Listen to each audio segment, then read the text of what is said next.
बदलते वक्त के साथ साथ क्राइम करने के तौर तरीके भी बदल रहे हैं। जहां पहले के समय में या पहले के ज़माने में अपराधी शस्त्रों के दम पे लूट और डकैती को अंजाम देते थे, वहीं जब आज डिजिटल ज़माना है, डिजिटल समय है, वहां अपराधी मोबाइल के ज़रिए साइबर क्राइम कर रहे हैं। अगर आपके मोबाइल पे कोई मैसेज आ गया है, गलती से आपने अगर उसका जवाब दे दिया है, कहीं OTP बता दिया या बैंक पासवर्ड वगैरह बता दिया है, तो आपके खाते में जो जमा राशि है वो लूट ली जाती है। जब तक आपको पता चलता है तब तक आपके जो खाते में जमा रुपए हैं वो निकाल लिए जाते हैं। आज की इस घटना में कुछ ऐसा ही होता है। नमस्कार दोस्तों, मैं हूं संजीव और आप देख रहे हैं स्टोरी बाय क्राइम तक। आज की सच्ची घटना उत्तर प्रदेश के ज़िला कौशाम्बी की है। कौशाम्बी का एक थाना पड़ता है कोखराज।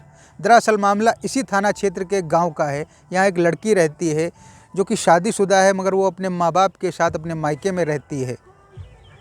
सुबह 4 बजे के आसपास वो लड़की आत्महत्या करने की कोशिश करती है। तभी उसके माता पिता को पता चल जाता है, किसी भी तरीके से वो जान जाते हैं और वो शोर मचाते हुए उस कमरे का दरवाज़ा तोड़ते हैं और उसके अंदर जाते हैं और अपनी बेटी को बचा लेते हैं। और रोते हुए अपनी बेटी से माँ बाप पूछते हैं कि बेटी, ऐसी कौन सी तुम्हारी ज़रूरत थी जो हमने पूरी नहीं की, जो जिसकी वजह से तुम आत्महत्या करने जा रही हो। तो बेटी रोते हुए माँ बाप को सारे हालात बयां करती है, उसके ऊपर जो बीती थी वो बात बताती है। वो बातें सुन के माँ बाप की आंखों से आंसू बह रहे हैं और आंसू रुकने का नाम नहीं ले रहे हैं। दरअसल मामला 25 जुलाई 2023 का है। इस लड़की के मोबाइल पे एक मैसेज आता है। उस मैसेज में लिखा होता है कि मुबारक हो, आप 25 लाख रुपए जीत गई हैं और इस 25 लाख रुपए लेने के लिए इस नंबर पे कांटेक्ट करें। दरअसल वो लड़की अपने पति से विवाद के चलते अपने मायके में रह रही है। वो सोचती है कि मैं अपने माँ बाप पे बोझ ना बनूं, इसलिए वो आत्मनिर्भर होना चाहती है, कुछ करना चाहती है, जिसकी वजह से वो अलग अलग प्लान बनाती रहती है। तभी ये मैसेज आ जाता है। ज्यों ही मैसेज वो देखती है वो बहुत ही खुश हो जाती है। वो सोचती है कि मेरे सपने पूरे हो गए, अब मैं इन रुपयों से कोई बिजनेस करूँगी। उस नंबर पे कांटेक्ट करती है, तब उधर से जवाब आता है, मुबारक हो, आप 25 लाख रुपए जीत गई हैं, इस जीत की खुशी में हम आपके साथ हैं। और उधर से ये भी कहा जाता है कि 25 लाख रुपए लेने के लिए आपको टैक्स के तौर पे 25,000 रुपये जमा करने होंगे।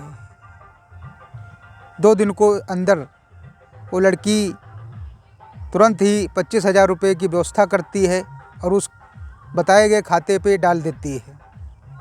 2-3 दिन बीत जाते हैं, जब 25 लाख नहीं आते हैं फिर वो उसी नंबर पे कांटेक्ट करती है। फिर उधर से बताया जाता है कि RBI की गाइडलाइन है कि जब तक 50,000 रुपये ना जमा हो जाएं तब तक इतनी बड़ी रकम नहीं दी जाएगी, क्योंकि RBI की गाइडलाइन की वजह से 50,000 रुपये टैक्स पड़ेंगे। आपने 25,000 रुपये पहले जमा कर दिए हैं, वो रिसीव हो चुके हैं, 25,000 और बचे हैं, वो भी जमा कर दें। लड़की फिर 25,000 का इंतज़ाम करती है, फिर वो जमा कर देती है।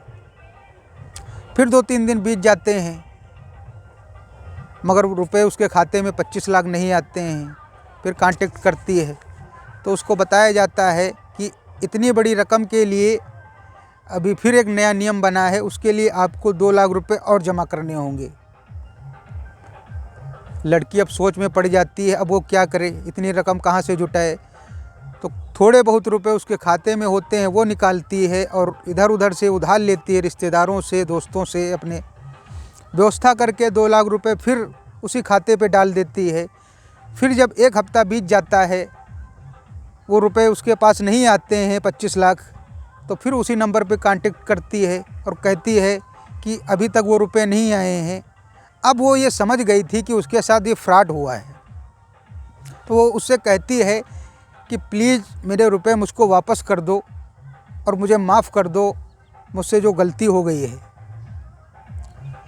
तो वो कहता है कि ये रुपए मैं तुमको तभी वापस करूंगा जब तुम नहाते हुए वीडियो मेरे व्हाट्सएप पे भेजोगी।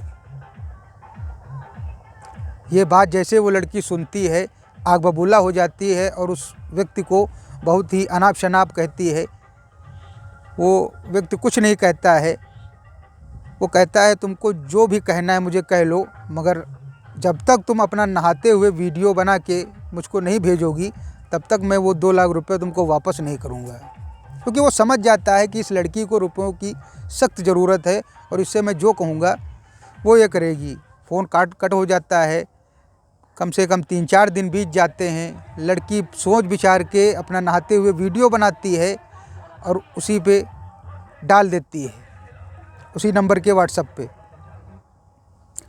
उसको ये नहीं पता था कि अभी तक तो उसने रुपए गंवाए हैं, अब वो अपना वीडियो डाल के और भी ज़्यादा फंस जाएगी। वो ये सोच समझ नहीं पाती है। वीडियो जैसे ही उस आदमी के पास पहुंचता है वो तुरंत ही फ़ोन करता है उस लड़की के पास और कहता है कि अगर तुमने मुझको 5 लाख रुपए नहीं दिए तो ये वीडियो तुम्हारा इंटरनेट पर मैं वायरल कर दूंगा। अब वो लड़की बुरी तरीके से फंस चुकी होती है।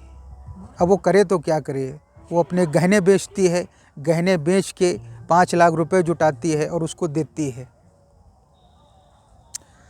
जब वो रुपए उस आदमी तक पहुंच जाते हैं तो और भी ज़्यादा डिमांड करता, कहता है अब मुझको और ज़्यादा रुपए चाहिए, 10 लाख चाहिए।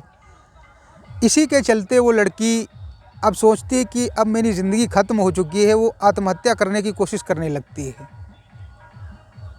जब ये सारी बात उसके माता पिता जानते हैं तो नज़दीकी थाने में जाके उन अपराधियों के खिलाफ़ रिपोर्ट दर्ज करवाते हैं और पुलिस उन अपराधियों का पता लगाती है, मगर साइबर अपराधी इतनी जल्दी पकड़ में नहीं आते हैं, मगर फिर भी पुलिस उनकी तलाश कर रही है। आज इस लड़की की ज़िंदगी बद से बदतर हो चुकी है। उसकी इज्जत भी चली गई और उसके पास जो जमा पूंजी थी वो भी चली गई, उसकी नासमझी की वजह से। इसलिए जब भी कुछ ऐसा हो आप सोच समझ के कदम उठाएं। मिलते हैं अगली सच्ची घटना के साथ। तब तक के लिए सावधान रहिए, जागरूक रहिए, स्वस्थ रहिए। जय हिंद, जय भारत।